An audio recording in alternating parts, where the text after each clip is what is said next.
जय श्री राधे कृष्ण। जय श्री लक्ष्मी नारायण। जय माता एकादशी। नमस्ते, आप सभी का स्वागत है मेरे YouTube channel the beauty of spiritual life में। आमल की एकादशी की आप सभी को अनंत शुभकामनाएं। फाल्गुन माह के शुक्ल पक्ष की एकादशी को आमल की एकादशी कहते हैं। आमल की यानी आंवला को शास्त्रों में श्रेष्ठ स्थान प्राप्त है। विष्णु जी ने जब सृष्टि की रचना के लिए ब्रह्मा को जन्म दिया, उसी समय उन्होंने आंवले के वृक्ष को जन्म दिया। आंवले को भगवान विष्णु ने आदि वृक्ष के रूप में प्रतिष्ठित किया। इनके हर अंग में ईश्वर का स्थान माना गया है। आमल की एकादशी को ब्रज में रंगभरनी एकादशी, श्रीनाथ द्वारा में कुंज एकादशी तथा खाटू नगरी में खाटू एकादशी भी कहा जाता है। इस एकादशी में आंवले के पेड़ की पूजा की जाती है। आमल की एकादशी का महत्व। धर्मराज श्री युधिष्ठिर बोले, हे जनार्दन, आपने फाल्गुन माह के कृष्ण पक्ष की विजया एकादशी का सुंदर वर्णन करते हुए सुनाया।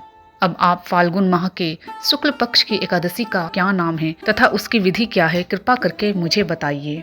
श्री भगवान बोले, हे राजन, फाल्गुन माह के शुक्ल पक्ष की एकादशी का नाम आमल की एकादशी है। इस व्रत के करने से समस्त पाप नष्ट हो जाते हैं तथा इसके प्रभाव से 1000 गोदान का फल प्राप्त होता है। हे राजन, अब मैं आपको महर्षि वशिष्ठ द्वारा राजा मानधाता को सुनाई पौराणिक कथा के बारे में बताता हूँ। आप इसे ध्यान पूर्वक सुने। आमल की एकादशी व्रत की कथा। राजा मानधाता बोले कि हे वशिष्ठ जी, यदि आप मुझ पर कृपा करें तो किसी ऐसे व्रत की कथा कहिए जिससे मेरा कल्याण हो। महर्षि वशिष्ठ बोले कि हे राजन, सब व्रतों में उत्तम और अंत में मोक्ष देने वाले आमल की एकादशी के व्रत का मैं वर्णन करता हूँ। यह एकादशी फाल्गुन माह के शुक्ल पक्ष में होती है। एक वैदिश नाम का नगर था जिसमें ब्राह्मण, क्षत्रिय, वैश्य और शूद्र चारों वर्ण आनंद सहित रहते थे। उस नगर में सदैव वेद ध्वनि गूंजा करती थी तथा पापी, दुराचारी तथा नास्तिक उस नगर में कोई नहीं था। उस नगर में चैत्ररथ नाम का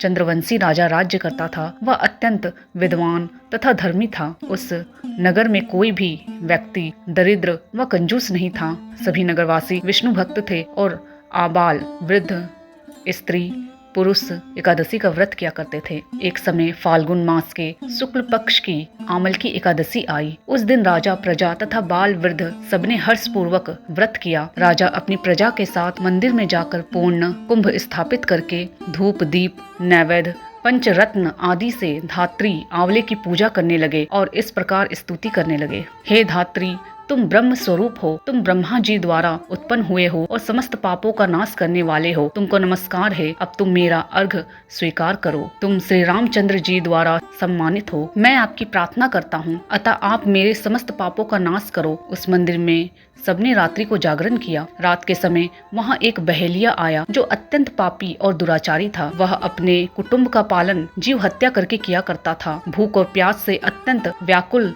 वह बहेलिया इस जागरण को देखने के लिए मंदिर के एक कोने में बैठ गया और विष्णु भगवान तथा एकादशी महात्म्य की कथा सुनने लगा। इस प्रकार अन्य मनुष्यों की भांति उसने भी सारी रात जाग कर बिता दी। प्रातः काल होते ही सब लोग अपने घर चले गए तो बहेलिया भी अपने घर चला गया। घर जाकर उसने भोजन किया। कुछ समय बीतने के पश्चात उस बहेलिये की मृत्यु हो गई। मगर उस आमल की एकादशी के व्रत तथा जागरण से उसने राजा विदुरथ के घर जन्म लिया और उसका नाम वसुरथ रखा गया। युवा होने पर वह चतुरंगिनी सेना के सहित तथा धन धान्य से युक्त होकर 10,000 ग्रामों का पालन करने लगा। वह तेज में सूर्य के समान, कांति में चंद्रमा के समान, वीरता में भगवान विष्णु के समान और क्षमा में पृथ्वी के समान था। वह अत्यंत धार्मिक, सत्यवादी, कर्मवीर और विष्णु भक्त था। वह प्रजा का समान भाव से पालन करता था। दान देना उसका नित्य कर्तव्य था। एक दिन राजा शिकार खेलने के लिए गया। देव योग से वह मार्ग भूल गया और दिशा ज्ञान न रहने के कारण उसी वन में एक वृक्ष के नीचे सो गया। थोड़ी देर बाद मलेच्छ